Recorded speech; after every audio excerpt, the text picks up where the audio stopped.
Chapter 219, 1. Zhang Shan's Poem. Zhang Shan stood up and smoothed down his robes, then strode into the courtyard with a righteous look on his face as he yelled, "Everyone, please listen to me." Everyone present immediately turned to look at him with different expressions. The young boy from Divine Edict sect with the length of black rope coiled around his waist turned to Zhang Shan with a displeased look on his face, and he unwound the rope from around his waist before casually tossing it through the air. The rope instantly unfurled on its own in midair like a spirit snake, tying Zhang Shan up in the blink of an eye. As a result, Zhang Shan almost fell over as he swayed from side to side, and he was only just barely able to keep himself upright. "Why should we have to listen to you?" the young boy from Divine Edict sect asked with a cold sneer. "You're just some fake Taoist priest of unknown origins. If you don't shut your mouth, I'll throw you out of this courtyard." A furious look appeared on Zhang Shan's face as he yelled, "My name is Zhang Shan, and I am a disciple of spiritual master fire dragon of Heavensoar sect on complete Reed continent, and I am a member of the Zhang clan of Mount Longhu. I've embarked on a long journey to eastern treasured Vile continent in order to hone my Tao heart and complete the examination set for me by Mount Longhu. As soon as I return home, I'll officially become a Taoist priest of the Heavenly Master Residence. You may be from Divine Edict sect, but that doesn't give you the right to insult a member of Mount Longhu's Zhang clan." The young boy from Divine Edict sect was rather lacking in life experience, and he was looking a little dumbstruck by Zhang Shan's fiery demeanor. It was clear that he was intimidated by the mention of Mount Longhu and the Heavenly Master Residence, and he didn't know how Divine Edict sect stacked up against those places. The fact that the Heavenly Master Residence was known in Eastern Treasured Vile continent even though they were on another continent indicated that they were not to be messed with. As for Mount Longhu on Middle-earth Divine Continent, that was an even more vastly renowned place that didn't fall under any branches of Taoism. Instead, it was an independent Taoist orthodoxy of its own. So of course the young boy from Divine Edict sect had heard of it, but the stories that he had heard were limited only to some unofficial myths and legends, most of which were being spread by ignorant mortals. Generally speaking, no Qi refiner took these stories seriously and merely regarded them as jokes. But as the most prominent Taoist sect on Eastern Treasured Vile continent, those of Divine Edict sect knew far more about the true power of the Heavenly Master Residence than others. The Heavenly Master of the Zhang clan wielded a seal alongside an immortal sword and possessed boundless Tao power and combat prowess. Even on Middle-earth Divine Continent, which was rife with powerful immortals, he was ranked among the continent's top 10 immortals of the upper 5 tiers. His position of superiority was quite similar to that of Heavenly Lord Qi Zhen on Eastern Treasured Vile continent, and that was why the young boy felt intimidated by Zhang Shan's claims. Zhang Shan knew the importance of striking while the iron was still hot, and he scrutinized the elderly Taoist priest intently as he continued. As for a former disciple of Divine Edict sect, Yang Huang may have fallen from grace, but he did so for the sake of love, and even in the eyes of us outsiders, his actions are commendable. At the very least, we think that he and his wife are deserving of our sympathy. As the leader of the Taoist orthodoxy on Eastern Treasured Vile continent, surely Divine Edict sect should have the generosity and graciousness befitting such a lofty status, should it not? The youngest Taoist priest of the bunch, the child holding the rectangular wooden block, gently tugged on the sleeve of the young girl as he asked in a quiet voice, "I think Heavenly Master Zhang is right, senior sister. What do you think?" The young girl shook her head in response. "Don't listen to him spout nonsense." Chen Ping'an found this to be a very eye-opening experience, but at the same time, he was a little perplexed as he glanced over at the roof of the boudoir out of the corner of his eye. Zhang Shan wanted to point at the elderly Taoist priest in order to lend more impact to his words, only to find that he was unable to do so as he was bound tightly by the black rope. Instead, he skipped a step forward with a cold smile on his face as he said, "On top of that, you and Yang Huang were once fellow brothers of the same generation of disciples from Divine Edict sect. So why is it that you insist on targeting him in your reunion instead of catching up and talking about old memories over a drink. When it comes to the heavenly masters of our Zhang clan, regardless of whether we've been officially anointed or not, as long we encounter one another during our travels, then we'll be sure to catch up like good friends. So why does your divine edict sect not share the same culture? Besides, while it's true that I'm also a cultivator and a descendant of Mount Longhu's Zhang clan, even I'm well versed in the principle that there are always exceptions to every rule. A cold tone crept into Zhang Shan's voice as he continued. Could it be that you have a personal vendetta against Yang Huang, and that's why you're renouncing the teachings of your sect in order to force this pair of husband and wife to their deaths? I raise this as a possibility, but I don't think it's a very likely one. I can tell just from a single glance that you're a very generous man. After tonight, I'll be sure to speak highly of yourself and Divine Edict sect to everyone that I meet. Even when I return to Mount Longhu someday, I'll look back on Divine Edict sect in a favorable light. The elderly Taoist priest had his hands clasped behind his back as he stood in silence. All of a sudden, the young Taoist priest standing on top of the wall uttered a sentence that no one present was able to understand. Zhang Shan was rather perplexed by what he had heard, and to his surprise, the young man reverted back to the official dialect of Eastern Treasured Vile Continent as he stabbed a finger in Zhang Shan's direction and yelled in a furious voice, "You're a fraud. I just asked you a question in the official dialect of Complete Reed Continent. Why are you unable to answer me?" Posing as a descendant of Mount Longhu's Zhang clan here on Eastern Treasured Vile Continent is a blatant act of disrespect and blasphemy to our continent's Taoist orthodoxy. You better kneel down and repent for your crimes before I strike you down where you stand. Zhang Shan was astonished to have encountered someone so shameless, and he erupted into a furious tirade, hurling a torrent of abuse at the young Taoist priest in the true official dialect of Complete Reed Continent, then switched back to the official dialect of Eastern Treasured Vile Continent as he yelled, "That's utter nonsense. Is this how low Divine Edict sect is willing to sink just to further its own nefarious means? How pitiful it is that this is the state of the leader of Eastern Treasured Vile Continent's Taoist orthodoxy." However, the young Taoist priest standing atop the wall paid no heed to him, turning to the elder Taoist priest as he smiled and said, "Master, I've already determined that this person isn't from Complete Reed Continent. As for whether he's truly a descendant of Mount Longhu's Zhang clan, that's still yet to be seen. I suggest we throw him out of the courtyard and take care of this ghostly couple first before we decide what we should do with him." The elderly Taoist priest seemed to be moved by the idea, and he was just about to speak when Su Yuanxia was finally unable to suppress his fury any longer. He strode forward with his saber brandished, and as he did so he chortled, "I'm just a complete nobody, and I certainly have no way to dissuade all of you from carrying out justice on behalf of Divine Edict sect in any way that you please. But if you insist on punishing Yang Huang according to the rules of your sect, then I'm going to have to listen to the rules of Divine Edict sect and determine for myself if they hold any merit. However, if you're going to kill Yang Huang and his wife without following the rules, then even if I have to lay down my own life here, I'll be sure to oppose you to my final breath." The young boy from Divine Edict sect who had ensnared Zhang Shan with his demon-binding rope suddenly asked, "You proclaim that you're from a sect on Complete Reed Continent under Mount Longhu. In that case, do you have a passport to prove that you're from Complete Reed Continent and a descendant of the Zhang clan? If you don't have the proof, then you're not going to be able to get away with posing as a heavenly master of Mount Longhu."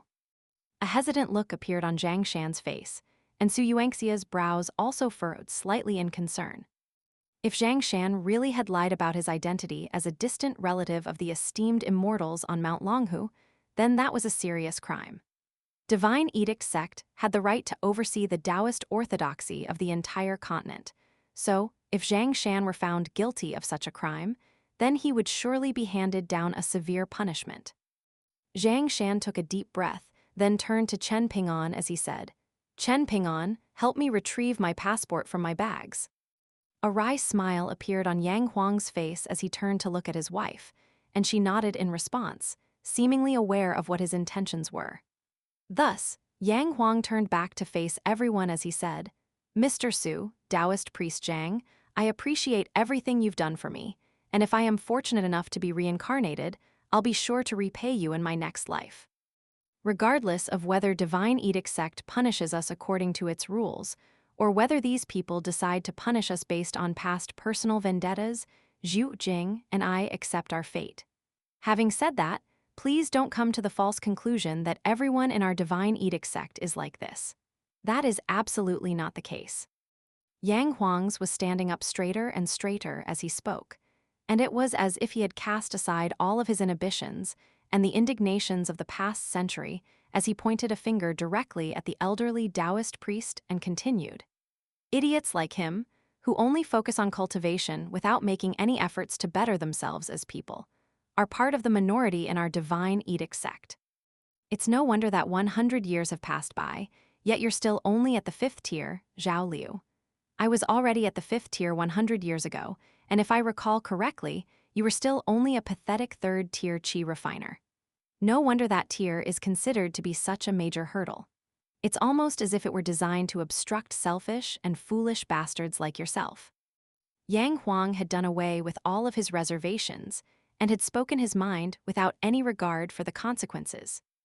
The younger Taoist priests of Divine Edict sect could only look back and forth at one another with awkward looks on their faces, while the sword-bearing Taoist priest who referred to Zhao Liu as his master was infuriated.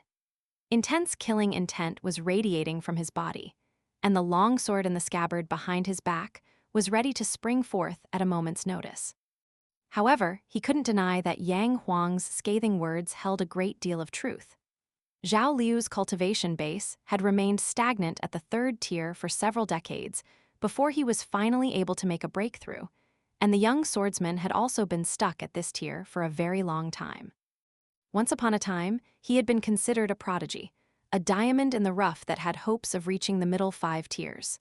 However, over time, he had fallen into obscurity, and now, it had been deemed that he had virtually no chance of ever acquiring a bonded flying sword. As a result, his status in Divine Edict sect had plummeted drastically in just the past decade alone. Back at the height of his powers, he was even able to occasionally exchange a few words with the Golden Boy and Jade Girl of the continent, and that was an enormous honor. In particular, during a conversation that he had shared with He Jiao Liang once upon a time, she had even flashed him a smile. It was such a rare and breathtaking sight, and he didn't care that it was only a gesture made out of politeness. She was a woman that was being desperately pursued even by an almighty sword immortal. And he was no ordinary sword immortal. He was the youngest swordsman to have ever reached the upper 5 tiers in the entire history of Eastern treasured vile continent. As for him, he was only able to follow a master with no hope of ever attaining the great Tao, accompanying a bunch of kids on a pointless trip for his master to exact vengeance on an old rival under the guise of carrying out official sect duties. It was made out to be a journey undertaken for training purposes, but on the way here, all he had done was slay some spirits that still hadn't attained intelligence and eradicated some demons that still hadn't even attained human forms yet. Now, he was here engaged in a pointless squabble with a Taoist priest from a foreign continent and a wandering hero, and the futility of the situation matched the hopelessness of his cultivation career. Hence, he was just about to draw his sword in a fit of rage. This ghostly traitor and his tree spirit wife were deserving of death anyway.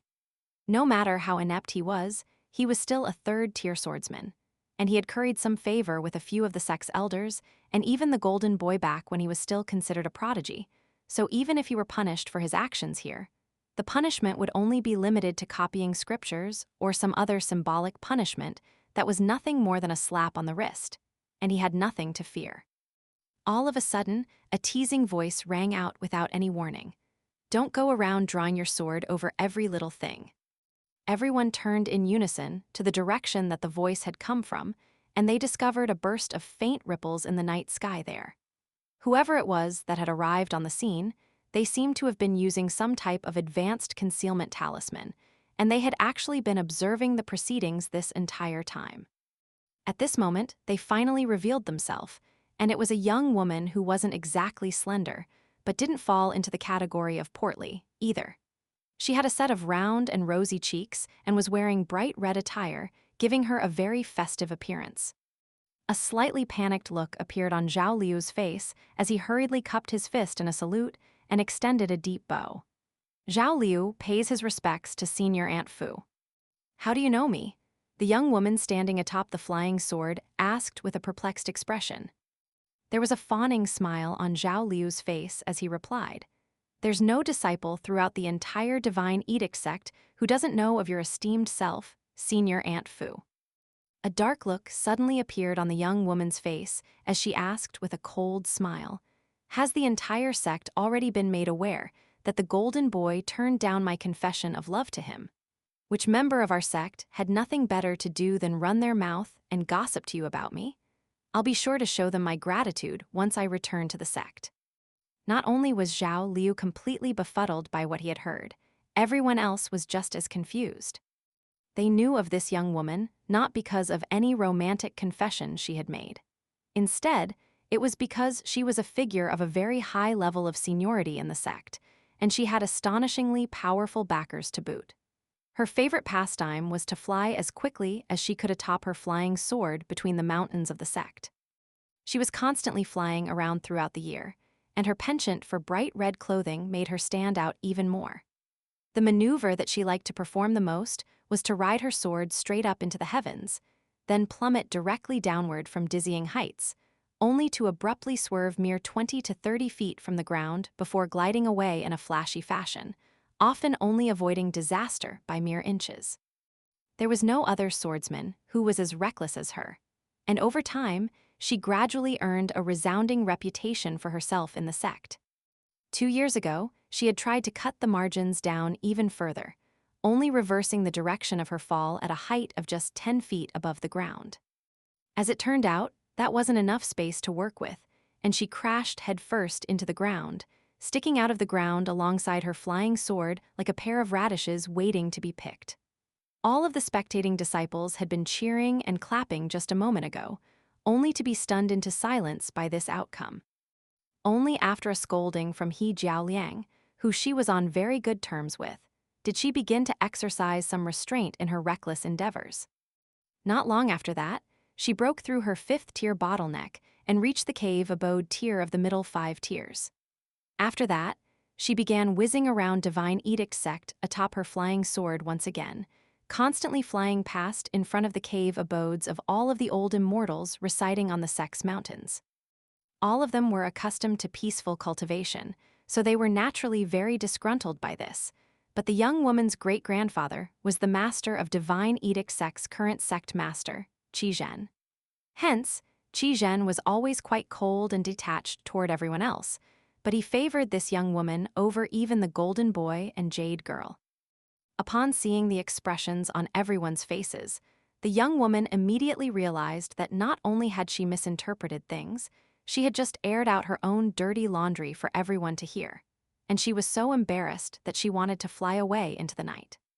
However, she then recalled the promise that she had made to He Jiaoliang and the golden boy, so she could only endure her fury and embarrassment as she stood on the rooftop with a stern expression, contemplating how she could end things here as soon as possible. Just like many other sects, Divine Edict sect was split up into the inner sect and the outer sect. Prior to He Jiaoliang's departure from Divine Edict sect, both the Golden Boy and Jade Girl of the continent had belonged to the same sect, and that was an extremely rare occurrence. In order to train these two prodigies, Zhang had instructed them to oversee the outer sect's affairs. Of course, he hadn't just thrust such a huge responsibility upon them, then allowed them to make their own decisions without any supervision. Instead, he adopted a system much like what was seen in mortal empires, with imperial censors supervising all of the imperial court's officials. Furthermore, they would also occasionally be assigned the responsibility of taking care of some of the mortal external missions solely on their own. In those cases, they would write down their advice for how to handle the matter in question before handing down this advice to the external disciples that were responsible for addressing the sect's mortal affairs. After everything was said and done, He Jiaoliang and the Golden Boy would also have the right to assess and evaluate the performance of said external disciples. Hence, as the jade girl of Eastern treasured vile continent's Taoist orthodoxy, Divine Edict sect had truly spared no effort in nurturing and honing he, Jiao Liang's abilities. That was why many people were bewildered by her decision to leave the sect, including a great number of the senior figures in Divine Edict sect, and it resulted in many of them denouncing her for being an ungrateful traitor. He Jiao Liang had been one of the brightest young prodigies on the entire continent, and it was precisely because Divine Edict sect had invested so much into her development that her departure from the sect had hurt those in the sect so deeply.